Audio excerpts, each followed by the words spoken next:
हाय, कैसे हैं आप लोग। तो आज lecture number 9 electric charge and field के स्वागत है आप सबका। मैं हूं दीपक पटेल और आपका स्वागत करता हूं अपने एक खूबसूरत से channel D take Deepak Patel में। तो चलिए शुरू करते हैं आज इलेक्ट्रिक फ्लक्स को। हेडिंग लगाते हैं क्लास 12 का एक important topic electric flux. Electric flux बहुत इंपॉर्टेंट टॉपिक है। इलेक्ट्रिक फ्लक्स का यूज भी अपनी लाइफ में भी बहुत ज़्यादा है। इसके बारे में हम आगे ज़रूर बताएंगे कि हमारी कहाँ कहाँ इसकी यूजेज है। लेकिन उसके पहले इलेक्ट्रिक फ्लक्स को पढ़ने से पहले उससे पहले हमें पढ़ना पड़ेगा area vector. What is area vector? जब किसी सरफेस को हम एब्जॉर्व करते हैं, जब किसी भी एक सरफेस को एब्जॉर्व कर लाइक दैट कि इस सरफेस को हम एब्जॉर्व करें, देखना जरा सा हमारी सारा कि यहाँ पे एक सरफेस है, एक प्लेन है, इसे एब्जॉर्व करते हैं तो इसके सामने वाली जो लाइन होगी, इसके जस्ट लंबवत निकलने वाली लाइन जो होगी वो होगी हमारी एरिया वेक्टर। यानी किसी भी सरफेस के लंबवत रेखाओं को उस सरफेस का एरिया वेक्टर कहलाता है, यानी कि क्षेत्र सदिश कहलाता है। आइए क्षेत्र सदिश यानी कि एरिया वेक्टर के बारे में जब बात करते हैं, area vector. Area vector what is area vector? तो समझना परपेंडिकुलर लाइन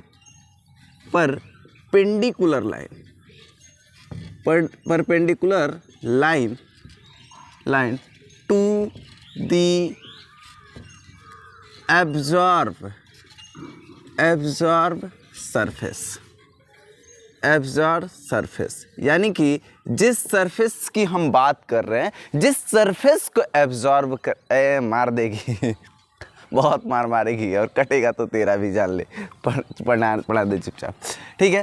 तो perpendicular line to the absorb surface, यानी कि जिस सरफेस को आप एब्जॉर्ब करोगे उसी के लंबवत रेखा को हम लोग क्या कह देंगे? एरिया वेक्टर कह देंगे। अब कुछ लोग सोच रहे होंगे सर एरिया वेक्टर क्यों पढ़ा रहे हैं? तो बेटा एक बात समझ लो, एरिया वेक्टर इसमें बहुत इंपॉर्टेंट रोल अदा करता है, ठीक है ना। बिना एरिया वेक्टर के आप एक कदम भी उसके पीछे अब जा नहीं सकते।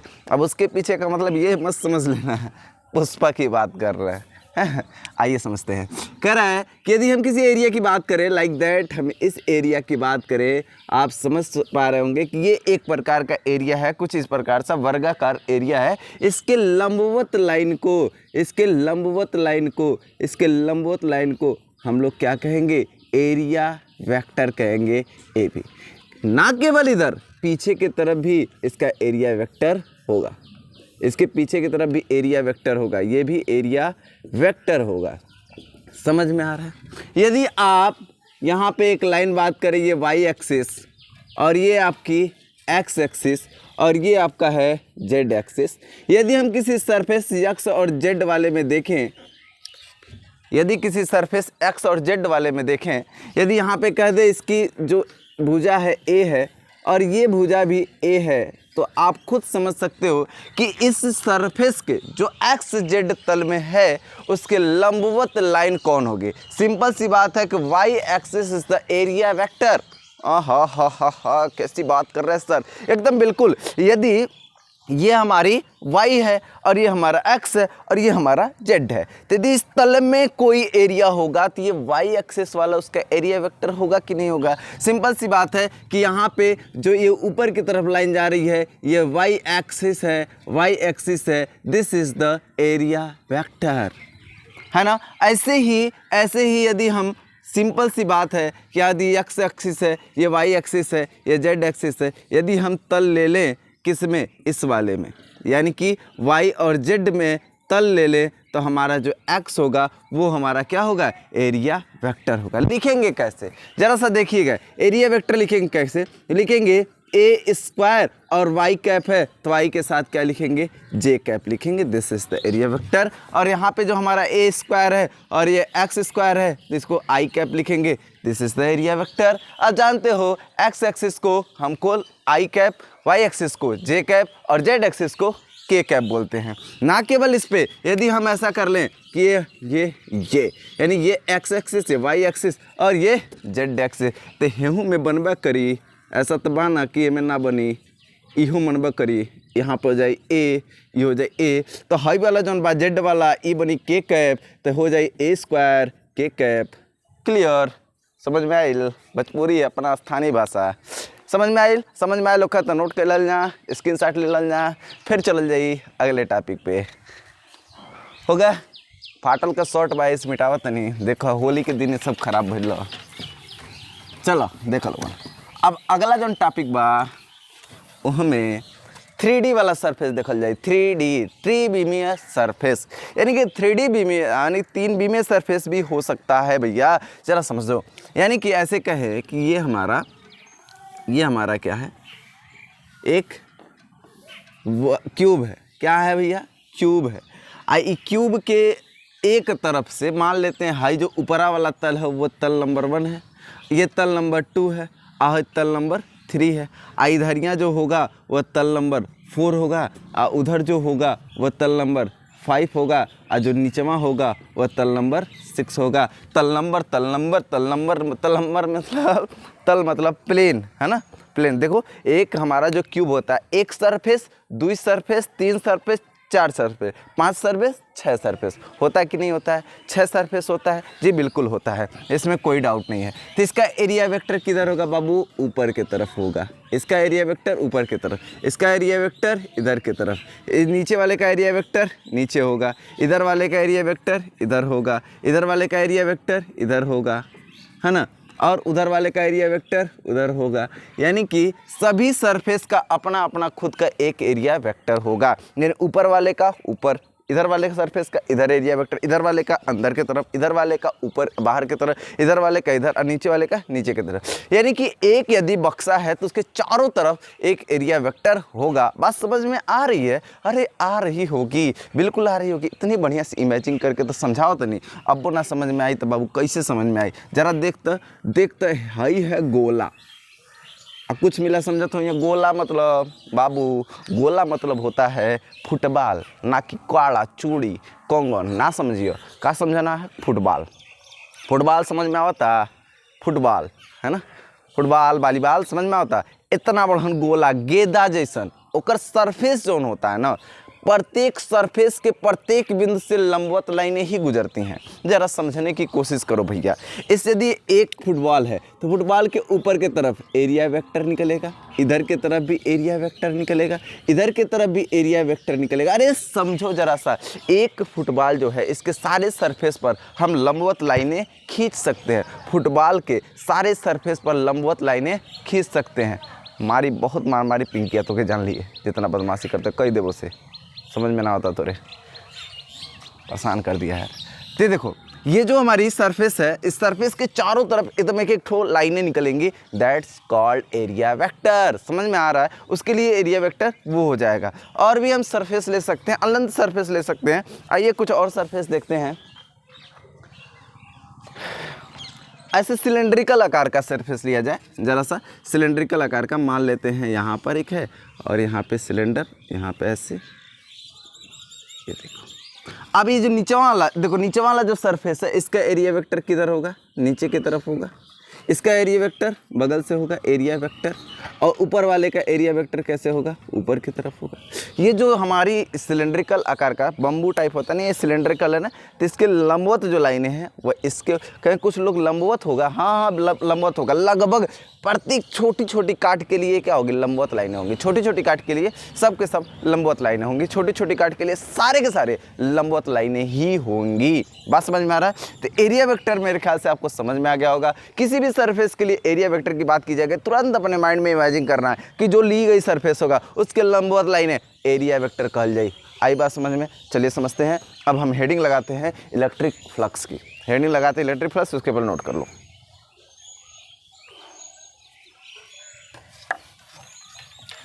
तो अब हम हेडिंग लगाएंगे इलेक्ट्रिक फ्लक्स। बहुत इंपॉर्टेंट टॉपिक इलेक्ट्रिक फ्लक्स, नाम है इलेक्ट्रिक फ्लक्स। अब आते हैं चैप्टर, जो टॉपिक का स्टार्टिंग में ही नाम रखा था हमने, उसके बारे में पढ़ते हैं। Number of electric field line यानी विद्युत क्षेत्रीय रेखाओं की संख्या, which is through out from a imaging surface, यानी कि एक इमेजिंग किए गए सरफेस के लंबवत गुजरने वाली संपूर्ण इलेक्ट्रिक फील्ड लाइन को हम लोग फ्लक्स कहते हैं। आहा, नहीं समझ में आया? Number of electric field line which pass out through अ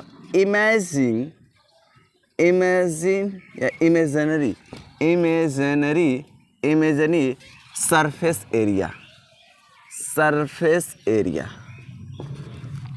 अरे इमेजिनरी सरफेस एरिया एक लेते हैं जिसको हम इमेजिन कर रहे हैं, उससे लंबवत गुजरने वाले हो number of electric field line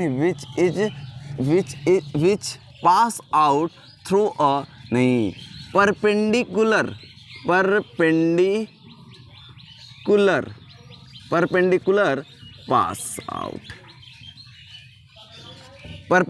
pass out through a imaginary surface area that's called flux. ठीक है ना, दैट्स कॉल्ड फ्लक्स। यानी कि हिंदी में बात करें विद्युत क्षेत्र रेखाओं की वह संख्या जो काल्पनिक उस प्लेन के यानी उस सरफेस के यानी उस तल के लंबवत गुजरे। अन्ना समझ में आने को चाहिए। यहाँ पे हमारा क्या कह रहा है कि ये हमारा एक इमेजिन किया हुआ सरफेस है, ये इमेजिन किया हुआ सरफेस है। भैंसिया बोलत या ओके चारा डाले जाए एक बार, लेकिन पढ़ाऊ देता नहीं, कोनो बात नहीं। ठीक है, जहाँ से हाई हमारा सरफेस है, आई सरफेस के जितना लंबवत इलेक्ट्रिक फील्ड लाइन गुजरेगी, जितनी इलेक्ट्रिक फील्ड लाइन लंबवत गुजरेगी वह सारी की सारी इलेक्ट्रिक फील्ड लाइन क्या कहलाएगी? सारी की सारी इलेक्ट्रिक फील्ड लाइन ये सब के सब फ्लक्स बन जाएंगे। फ्लक्स को हम प्रेजेंट करते हैं रिप्रेजेंट बाई फाई। हम किससे प्रेजेंट करते हैं? फाई से। किससे प्रेजेंट करते हैं? फाई से। ठीक है, इसका मात्रक क्या होता है? इलेक्ट्रिक फ्लक्स का मात्रक होता है वेबर, इंग्लिश में ऐसे लिखते थे वेबर। ठीक है, इसका मात्रक जो होता है वेबर होता है। समझ में आया? ज़रा समझिएगा। Electric field total electric field line, जो इलेक्ट्रिक फील्ड लाइन आ रही है ये टोटल फ्लक्स बन जाएंगी जब किसी एरिया के लंबवत यानी इमेजिन किए जाने वाले एरिया के लंबवत गुजरेंगे।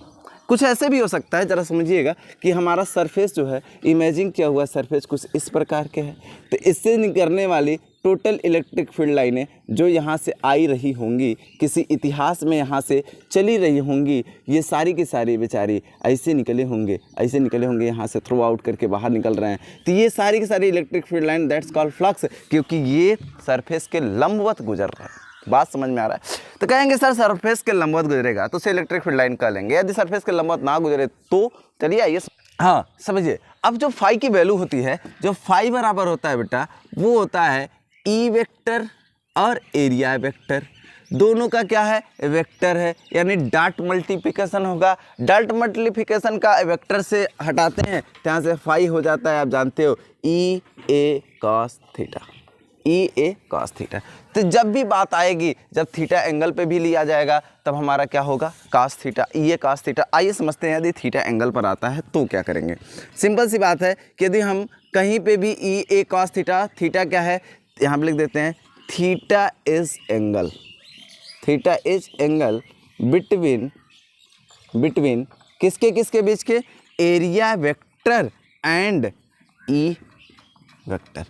यानी कि एरिया वेक्टर और ई वेक्टर के बीच का जो एंगल है उसी को कहते हैं हम लोग theta. That's called electric flux. खत्म हो गया, इलेक्ट्रिक फ्लक्स खत्म। इलेक्ट्रिक फ्लक्स में कुछ है ये नहीं है, बिल्कुल खत्म हो गया। ठीक है, अब ज़रा समझिएगा, जो हमारी फार्मूला है वो फाइनली फार्मूला है वो ई ए कॉस थीटा। तो फाइनली जो फार्मूला बना वो ई ए कॉस थीटा बना। ठीक है, आइए ई ए कॉस थीटा पर कुछ ऐसे कुछ एप्लीकेशन देखते हैं इस प्रकार के सवाल पे, है ना। तो ज़रा देखा जाए कि यदि कहा जाए कि यदि एक सरफेस है, मान लेते हैं कि यह एक सरफेस है और इस सरफेस से एक इलेक्ट्रिक फील्ड लाइन हमारी निकल रही है एक थीटा एंगल पर। इलेक्ट्रिक फील्ड लाइन निकली है थीटा एंगल पर, जबकि इसका एरिया वेक्टर जो जा रहा है कुछ इस प्रकार से जा रहा है, एरिया वेक्टर, और इसके बीच का जो कोण है वह कितना है? थीटा है। तो जब भी ऐसी बात आएगी कि तो एरिया वेक्टर हमारा ऐसे जा रहा है और ये थीटा एंगल पर निकल रहा है, तो जाहिर सी बात है कि इसके एरिया वेक्टर जो थीटा से सटे होगा वह क्या होगा? ई कॉस थीटा होगा। और जो इसका कॉम्पोनेंट अदर वाला होगा वह क्या होगा? ई साइन थीटा होगा। अदर वाला क्या होगा? ई साइन थीटा होगा। ज़रा देखिए कि यहाँ से एक हमारी इलेक्ट्रिक फील्ड गुजरी ऐसे ऐसे जा रही थी, ऐसे जा रही थी। तो जब गुजरी तो हमने देखा कि हमारा जो एरिया वेक्टर है उससे कितना डिग्री कोण बना रही है, थीटा डिग्री कोण बना रही है। तो थीटा डिग्री बना रही थी। इसके दो कंपोनेंट, एक एरिया वेक्टर के मतलब इसके लंबवत जाएगा यानी क्षैतिज वाला, और एक इसके ऊर्ध्वाधर चला जाएगा। तो जो इधर गया इस वाले लाइन में गया वह क्या होगा, जो थीटा से सटे वह ई कास थीटा होगा और ई साइन थीटा होगा। तो ज़रा देखिएगा, हम दोनों के लिए फार्मूला लगा करके क्लियर करते हैं कि यदि में ई कास थीटा लगाए, थीटा की वैल्यू लगाते हैं, तो जो सरफेस के लंबवत निकलता है उसी को हम क्या लिखते हैं, फ्लक्स कहते हैं। तो ये वाला तो हमारा इस सरफेस के ये लंबवत निकलना है ना, तो ये सरफेस हमारा कहलाएगा क्या, ये तो हमारा कहलाएगा कि हाँ ये फ्लक्स है, लेकिन ये फ्लक्स नहीं कहलाएगा क्योंकि ये सरफेस के लंबवत नहीं है। सरफेस के लंबवत, ना कि एरिया वेक्टर के लंबवत, सरफेस के लंबवत होना चाहिए, क्योंकि थीटा इज एंगल बिटवीन क्या, एरिया वेक्टर एंड ई। तो थीटा है, ठीक है ना। तो हमारा जो ई ए कॉस, जो हमारा फ्लक्स होगा वह यहाँ पे आ जाएगा क्या, ई ए कॉस थीटा, क्योंकि देखो ई कॉस थीटा हमारा था इंटू ए था, तो ई ए कॉस थीटा, यहाँ से भी फार्मूला वही निकल के आ रहा है, ई ए कॉस थीटा। तो यहाँ से भी आप यही फार्मूला डेराइव कर सकते हो कि हमारा ये आएगा। नोट कर लीजिए, आगे चलते हैं बेहतरीन लेक्चर की तरफ।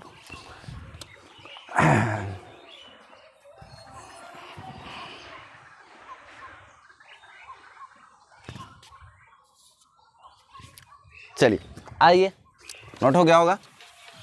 कुछ और एप्लीकेशन देखते हैं, लाइक दैट एक हमारा एक गोलाकार ऐसे सरफेस है, प्लेट है, ऐसे ऐसे प्लेट है, ऐसे ऐसे बिल्कुल ऐसे प्लेट है।